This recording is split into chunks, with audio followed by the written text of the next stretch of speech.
confirmarlo, en el Colegio Miro Quesada de La Molina están pretendiendo comenzar la votación en la mesa 040-247 sin que haya un acta de apertura. Que alguien de la OMPE, por favor, solucione este problema, ya que podrían anular las votaciones por la falta de esta acta. Sí, lo que también nos han garantizado es que hay personal de la OMPE en cada uno de estos centros de votación, así que la consulta se tiene que hacer y se tiene que dar todo ese visto bueno. Bien. Ya estamos en contacto en este momento con Percy Medina de Idea Internacional para conversar sobre un tema que es sumamente importante para nuestro país, que tiene que ver con la corrupción, cómo se ha expandido tanto en los últimos años y sobre todo qué esperar en un nuevo gobierno, qué tipo de estrategias se tienen que dar para precisamente tratar de revertir lo que ya parece un mal endémico en nuestro país. Percy, muy buenos días, gracias por acompañarnos. Buenos días, Percy. Muy buenos días, efectivamente, hoy día vamos a elegir a quienes pasen a una segunda vuelta y vamos a elegir también un congreso de 130 miembros. Entonces me parece muy importante mirar antes de votar en quiénes son las personas en las que estamos confiando, si tienen una trayectoria honesta, si es que tienen denuncias, acusaciones, también si quienes aspiran a ser gobierno tienen equipos que son capaces de lograr lo que dicen, es decir, si son capaces de gobernar un Estado complejo como el que tenemos. Sí, ahora Percy, cuando se habla de estas elecciones, se habla de lo que sería como lo atípico, lo especial o extraordinario, digamos, en medio de la pandemia, en medio de una crisis económica, pero un punto que es sumamente importante también, este grado de desafección ciudadana, precisamente por todos los casos de corrupción que hemos visto, los destapes que se han dado a raíz de Lavajato, Lavajuez, eso ha incidido también en el ánimo ciudadano y se ha podido ver con toda esta presentación de lo que se denominan los mini candidatos. Sin duda alguna, nosotros tenemos una conjunción en esta elección de los efectos de la pandemia y los efectos de la crisis política. Nuestro sistema de partidos ha colapsado y es evidente que es incapaz de representar a la ciudadanía y eso se expresa en los porcentajes que tienen los candidatos.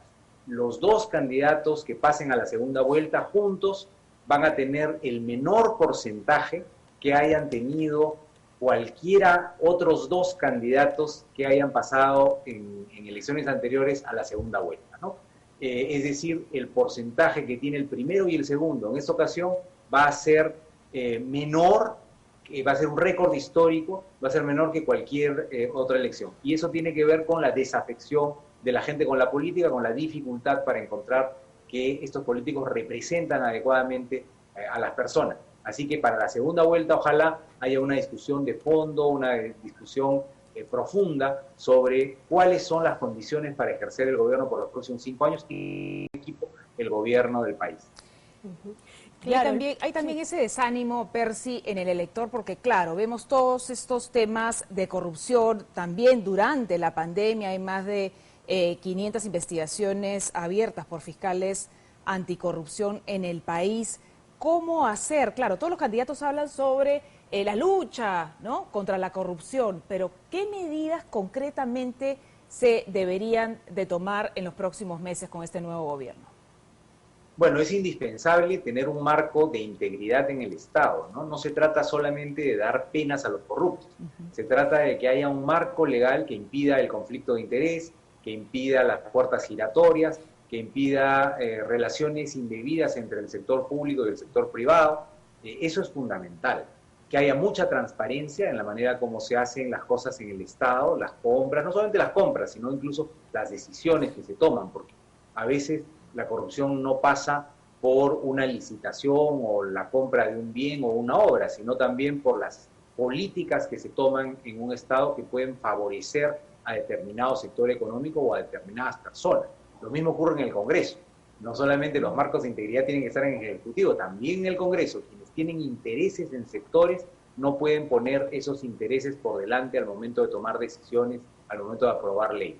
Entonces, muy importante, transparencia en cuanto a los intereses que están en juego, evitar los conflictos de interés y garantizar que haya un marco general para una buena relación, una sana relación entre lo público y lo privado. Pero también hay un punto que tiene que ver con lo que es todo el sistema integral de justicia, que pasa pues por policía, pasa por, ¿no?, las Fuerzas Armadas, pasa por la Fiscalía, el Poder Judicial, ahora con este grupo que tiene que seleccionar precisamente a los magistrados. necesitamos todavía una reforma integral de todo este sistema y este tendría Sin que duda. estar de parte del Ejecutivo o por dónde empezar en ese caso. Sin duda, una reforma del sistema de justicia es algo indispensable.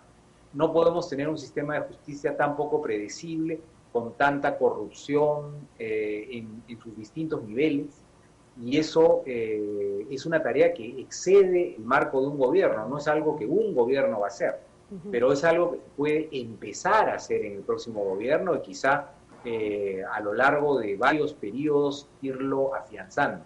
Por lo tanto, eso supone un acuerdo político importante. Si no están todos los actores políticos detrás de esto, va a ser muy difícil. Y es una tarea no solo del Ejecutivo, también del Legislativo y sin duda del Judicial. Ha habido mucha resistencia muchas veces en el Poder Judicial a reformar la justicia porque obviamente hay también intereses ahí, ¿no? Pero yo creo que sobre la base de un acuerdo político amplio se puede sin duda avanzar. Y como tú dices, va a ser un esfuerzo titánico, ¿no? Titánico precisamente llegar a tener a todas estas fuerzas políticas conversando y caminando en un solo sentido por el bien del país. Ya se ha hecho varias veces el esfuerzo y ha fracasado. Sí. Entonces hay que tener en cuenta que no es una tarea fácil, pero que sin duda es algo indispensable para la democracia. Así es, y la fragmentación no ayuda mucho, lamentablemente. Muchísimas gracias por este enlace telefónico, como siempre. Percy Medina, ha sido un placer tenerte con nosotros.